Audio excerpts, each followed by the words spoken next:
Hello, my name is Peter Cosgrove. I'm a paediatric consultant in emergency medicine and critical care retrieval here at the Royal for sick kids. I'm today going to talk to you about toxicology and two or three pertinent cases.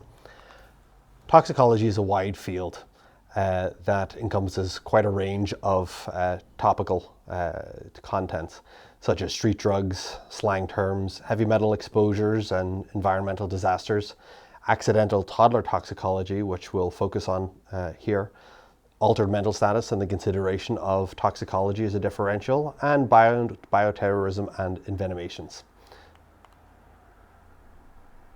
Here we're going to focus on the serious toddler toxicology and the terminology sometimes used, one pill can kill, and referencing some of my own PTSD from one or two cases that I had seen of similar variety. However, this is not just my own experience. I must say I'm very grateful for my training and experience in Boston, where we had our active toxicology department and team and saw a large number for the regional in the States.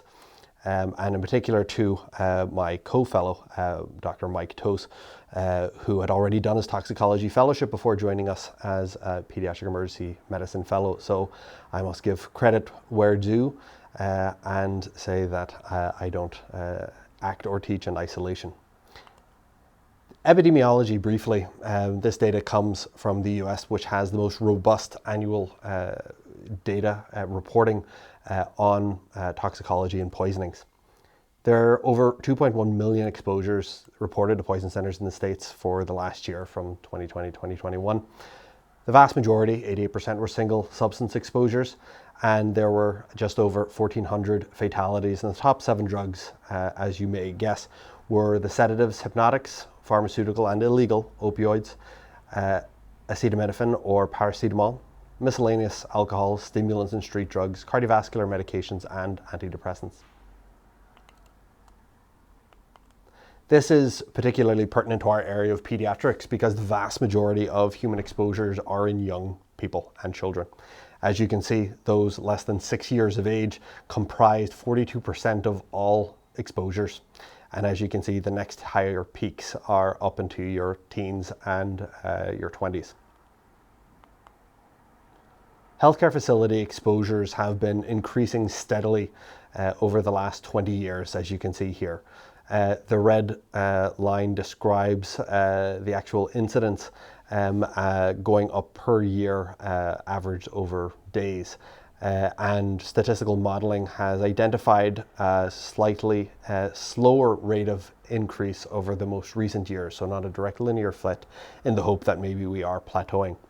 But you may ask, while we're increasing exposures, are they mild or moderate or severe? The data shows that we actually have increasing more serious exposures and that these increases are fairly linear. Less serious exposures are declining, likely as a representative controlled and safety measures taken in the US. However, while that's applicable to the overall toxicology epidemiology, what about pediatric cases? In this case, defined as those less than 20 years.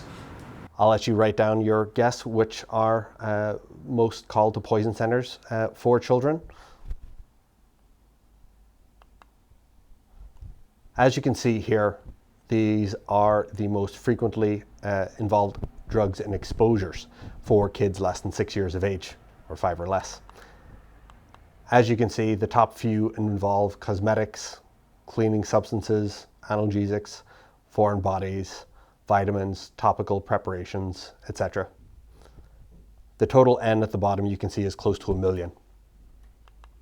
However, in addition to exposures, what about fatalities?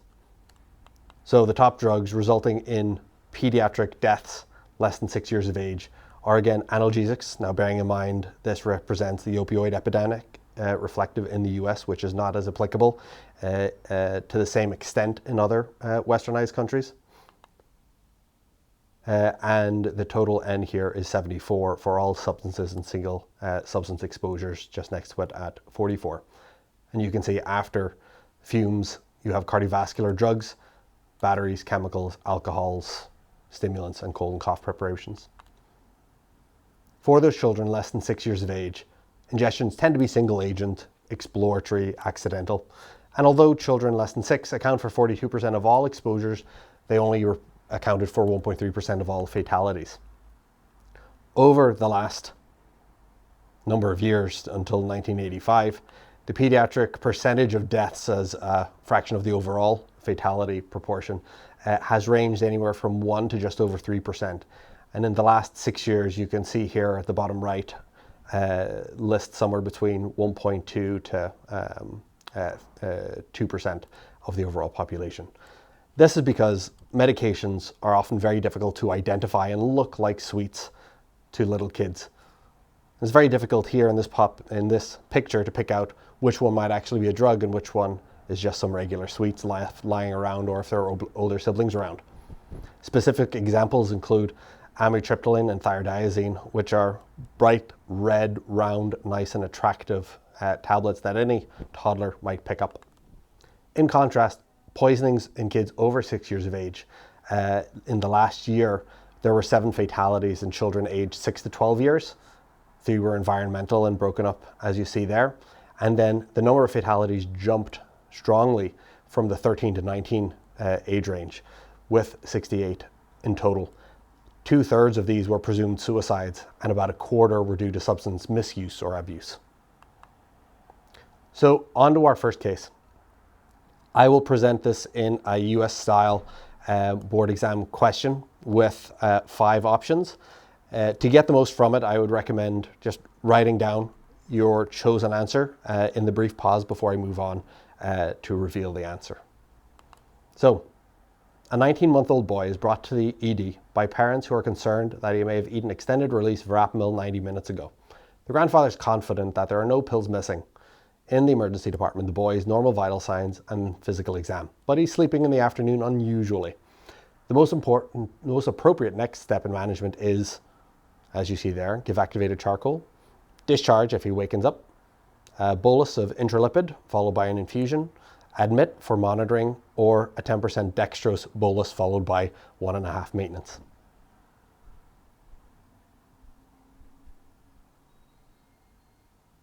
So, as you may have guessed or known, the answer is to admit for cardiorespiratory monitoring. Let's unpack that a little. So, newer dihydropyridine medications such as nifedipine and amlodipine are quite safe, and indeed safer than the older calcium channel blockers of Verapamil and diltiazem. Extended release calcium channel blockers may result in symptom onset greater than 12 hours. Activated charcoal can be considered, but typically less than 60 minutes after ingestion, in particular in young children who will take it voluntarily. In this case, there's no specific indication for dextrose-containing IV fluid. Indeed, calcium channel blockers tend to result in an elevated blood glucose, in contrast to beta blockers, which may cause hypoglycemia. Lipid emulsion or intralipids, relatively new antidotes, sometimes used for lipophilic cardiotoxins. However, it's a first-line treatment only for local anesthetic toxicity, such as a lidocaine overdose. In this scenario, the only safe treatment here really includes the observation of the patient for 24 hours and supportive care to treat potential cardiovascular effects of the calcium channel blocker. The epidemiology of calcium channel blockers: there were over 15,000 cases of intoxication and over 6,000 single exposures, and over 1,000 of those in less than 6-year-olds. This is one of the medications that scare me the most when toddlers get into their grandparents' medications, because although it only accounts for 12.5% of all cardiovascular drug exposures, it accounts for 43% of the deaths. The old differentiation were the dihydropyridines and the non-DHPs, as you can see here. As you know, the dihydropyridines focus on the vasculature, and the non-dihydropyridines focus on the L-type calcium channels in the myocardium. This is a graph taken from an old publication, but is very applicable here.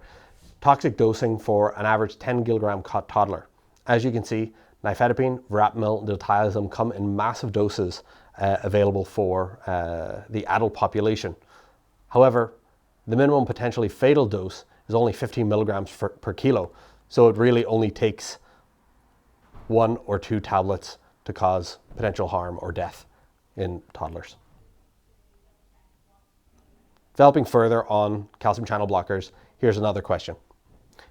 Otherwise healthy 50 kilogram 14-year-old presented to the ED 6 hours post intentional ingestion of 40 sustained release diltiazem tablets. You see her 3 hours after ingestion. She has some nausea and dizziness. She's responsive in the ED, but her BP is 85 on 50 and she's got a junctional heart rhythm of 76 beats per minute. Her labs are, as you see here, a relatively normal ionized calcium, potassium, an elevated glucose of 20, a lactate of 9, a pH of 7.2, and a low bicarb. And of course, toxicology screen, pregnancy test, and blood alcohol concentrations were negative. While you're in the emergency department, she receives charcoal via an NG. She receives calcium chloride and 500 ml normal saline bolus. She receives IV glucagon bolus, and she started on adrenaline at 0.1. She's admitted to the ICU about 7 hours after the ingestion. She still has a BP of 80 on 50. She's a nodal bradycardia of 60 beats per minute and is intubated for florid pulmonary edema. You finally achieve hemodynamic stability with IV adrenaline and noradrenaline infusions, a glucagon infusion, isoprenaline to keep the heart rate over 100, and an IV calcium infusion. And she remains hyperglycemic even with high-dose insulin. Indeed, this case is based off a published case report from before. The question, as you know, calcium channel blockers are highly protein bound with a large volume of distribution. However, an overdose, which of the following are not true? Demonstrate saturable metabolism. They have an increased absorption to reduce first pass. They display first order kinetics. They're primarily metabolized by the hepatic CYP system. Or calcium channel blockers have active metabolites. Which one is not true?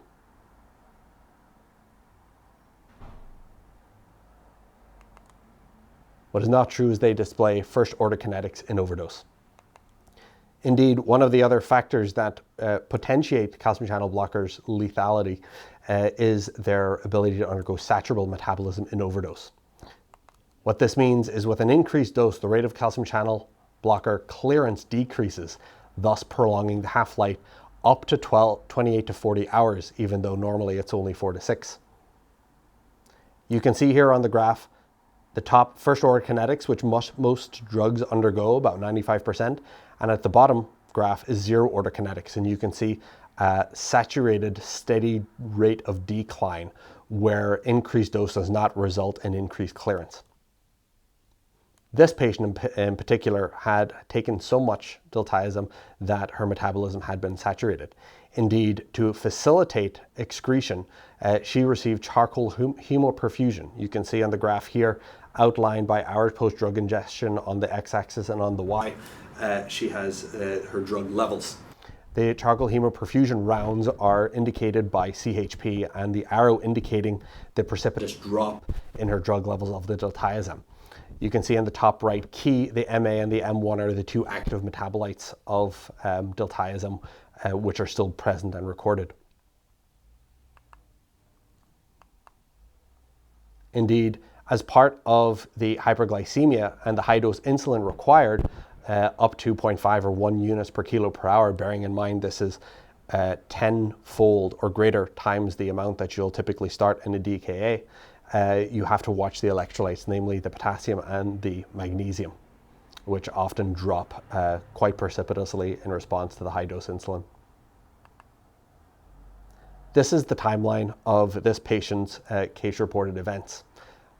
Without going through it in excessive detail, I'll draw your attention to at 16 hours, the atrial standstill that was refractory to pacing, that she went on ECMO shortly thereafter. Within the first 24 hours, she was documented to have absent brainstem reflexes and had been on ECMO, which was then terminated for life-threatening bleeding, and restarted her pressors. She received further charcoal hemoperfusion, but ultimately weaned and improved and returned to baseline and was discharged from the ICU. The management of calcium channel blocker overdose is divided up into initial resuscitation, which involves your gastric decontamination and your addressing of the circulatory effects with IV fluids and atropine. Of note, there's often a clear mental state until a precipitous deterioration, and oftentimes your point of care finger stick or your D-stick to show the glucose is a very accurate early warning sign. Specific interventions include IV calcium, IV glucagon, high-dose insulin, vasopressors, and lipid emulsion if you tried most other things. These two pictures are another example of what calcium channel blockers look like and how attractive they can be to a little toddler. Gastric decontamination.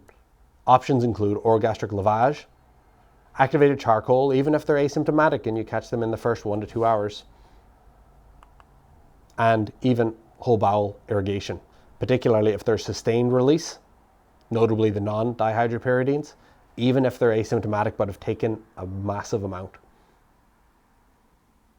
As you know, this is polyethylene glycol, and while adults can take 2 hours per liter, depending on the size of the child or teenager, you consider anything underneath.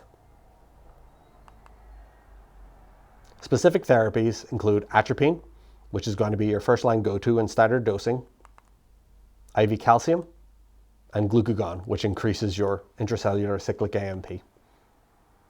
Your atropine will be given, obviously, for symptomatic bradycardia. Your IV calcium, however, is often ineffective for calcium channel blocker overdoses. While they can block the serum concentration and the intracellular handling of calcium, the peripheral calcium gluconate has only 1/3 of the calcium of calcium chloride. So often these children need central access in order to give the required amount of calcium chloride at the described rate. It can be used, but cautiously. There are some case reports as well that describe severe adverse events and vasoconstriction at the higher doses of calcium. And the glucagon, which we'll touch on in a little bit, increases the heart rate in calcium channel blocker toxicity in animal models. Last specific therapy is your insulin or your hyperinsulin and sugar, where the hyperinsulin will give positive inotropy effects. And we'll start with a unit dose or an IV bolus of 1 unit per kilo of a short-acting insulin. And be careful to watch your electrolytes. However, given the nature of the toxicity and the pharmacokinetics in overdose, not all patients actually require supplemental dextrose, even on a dose of insulin 10 times that in DKA. The second case. A 2-year-old toddler attends the emergency department with his maternal grandmother. The grandmother is concerned he may have taken one of her tablets. A pill count reveals a missing extended release metoprolol. The toddler is sleepy, vitals as you see there with a heart rate of 52, BP of 50 on 38, and 100% saturations. The sugar is 4.9. He receives 2 fluid boluses and atropine, given without improvement in the heart rate or BP. What is your next best treatment? Is it an intralipid bolus, higher atropine dosing, insulin glucose bolus, subcutaneous adrenaline, or IV glucagon?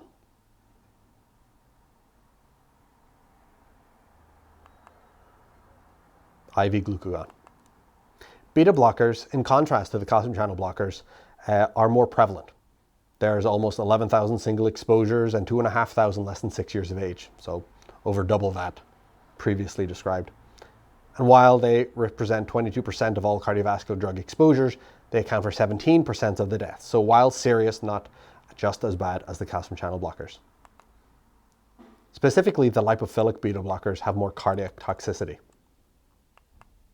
Your propranolol, acetobutabol, and labetalol have effects causing decreased contractility, bradycardia, and conduction delays leading to hypotension. Glucagon, as described in this infographic, binds to your beta receptor and causes increased conversion of ATP to cyclic AMP. This increases the intracellular pool of calcium availability for release during depolarization, augmenting the contractility. Hypoglycemia as a key feature to beta blocker overdose, in contrast to the hyperglycemia seen in calcium channel blockers, can be critical and difficult to detect. It's caused by the decreased lipolysis, glycogenolysis, and gluconeogenesis by the beta blocker. It retards recovery, although less with the beta 1 selective, and it also masks your sign of hypoglycemia. So this highlights the importance of always getting an early finger stick to check what the sugar is. Causes toxicologically of hypoglycemia can be remembered by the acronym HOBBIES, which outline your hypoglycemics, your others, which include the picture here, which is an unripe ackee fruit, which is indigenous to Jamaica and commonly seen in Central and North America. Your beta blockers, your insulin, your ethanol, which has a similar effect to the beta blockers, resulting in low glycogen stores, and your salicylates as a late complication in the course. The lipophilicity of certain beta blockers results in CNS depression in the same way as the cardiac toxicity. The beta receptor blockade leads to bradycardia and hypotension, and decreased cytosolic calcium disabled your G protein cyclic AMP conversion. Although in overdose you lose your selectivity and can also block your beta 2 and 3 receptors, leading to bronchospasm and reduced inotropy. Your lipophilicity leads to CNS depression, although with those less lipid soluble, like atenolol, you get minimal sedation. Paper describing ECG effects looks at your PR interval, causing AV blocks, and your QRS, which leads to your ventricular dysrhythmias. And of note, a lot of these are involving the lipophilic propranolol, which is a key offender. This is caused by sodium channel blockade. To highlight the cardiac myocyte action potential, you get a delayed phase 0 for your calcium influx, and this is often caused by your lipophilic beta blockers, such as propranolol, your TCAs, some anti-epileptic drugs, and your typical antipsychotics. The management, however, is often quite similar to the calcium channel blockers. You have urinary resuscitation, focusing on your circulation, the IV fluids and atropine, and your gastric decontamination. Your specific interventions are quite similar. Your IV calcium, your IV glucagon, your high-dose insulin and glucose, your vasopressors, and your intralipid. Specifically for your beta blockers, your atropine will be used in the same way, in the same dosage. However, glucagon will be reached for a lot sooner. This increases your intracellular cyclic AMP as described. However, there's also a degree of tachyphylaxis, namely that it's effective early on, but there's a bit of a plateau effect after ongoing treatment. You can give it as an initial bolus, which has an effect within a few minutes and peaks at 5 to 7 minutes. Other considerations include IV calcium in the same way to improve inotropy. Magnesium if you have an ingestion of sotalol in particular, which prolongs your QTC. Propranolol to give sodium bicarb if you have QRS widening, which indeed behaves more like a TCA in overdose due to the blockade of myocardial and CNS fast sodium channels. However, in toxicity, it's associated with QRS widening and a positive R prime wave in AVR due to the sodium channel blockade, which is predictive of coma and seizures and dysrhythmia. Hemodialysis, however, is only really effective with hydrophilic, minimally protein-bound beta blockers such as atenolol, and has less effect for the lipophilic propranolol. Here's an example ECG of a propranolol or flecainide ingestion, and here highlighted you can see the first degree AV block and the signs of sodium channel blockade, namely the widened QRS complex beyond 100 milliseconds and a positive R prime in AVR over 3 millimeters. An important teaching point which is easy to confuse is on the EKG, the difference between the QRS and QTC in toxicity. The QRS obviously is the sodium channel as described, which in the middle diagram, the cardiac myocyte action potential you have represented by phase 0, which is the upstroke. This is affected by tricyclic antidepressants, cocaine, carbamazepine, diphenhydramine. In contrast, your QTC is your potassium-gated channel, which is your refractory period, your antipsychotics, your azithromycin, your ondansetron, and cisapride. The reason why it's important to keep these separate is that the treatments are very different. For your QRS complex, your sodium channel blockade will lead to ventricular dysrhythmia as highlighted in the two diagrams immediately opposite. It is treated with sodium bicarb to provide competitive inhibition for the sodium channels, or even hypertonic saline for the same purpose. Lastly, possibly intralipid. In contrast, QTC is a potassium channel problem that'll lead to torsades de pointe with a QTC most notably over 500 milliseconds, and for these you give magnesium to shorten the QTC. In theory, a lot of sodium bicarb can alkalinize the serum and potentially drop your potassium or magnesium due to electrical shifts, which if given for QTC will prolong your QTC. You give your sodium bicarb for a widened QRS to provide sodium competition, and you don't for a prolonged QTC. So the take-home points. So I aimed to encourage a proactive interest in toxicology, a healthy respect for grandparents' medications if you have toddlers, the fact that toxokinetics in overdose, such as the calcium channel blocker and zero order kinetics, do not equal their normal pharmacokinetics, and drugs behave very differently in massive non-therapeutic overdose. Calcium channel blockers in particular are deadly to a toddler and demonstrate saturable metabolism in overdose. For beta blockers, those who are lipophilic, like propranolol, result in CNS depression and cardiotoxicity, and indeed propranolol has a notable sodium channel effect. Extended release preparations, even an accidental overdose of cardiovascular medication, should be observed for a minimum of 24 hours. That is it. I'd like to say thank you very much for the opportunity to talk, to Chris for setting this up, and to my old toxicology colleagues that have taught me almost everything I know in this regard.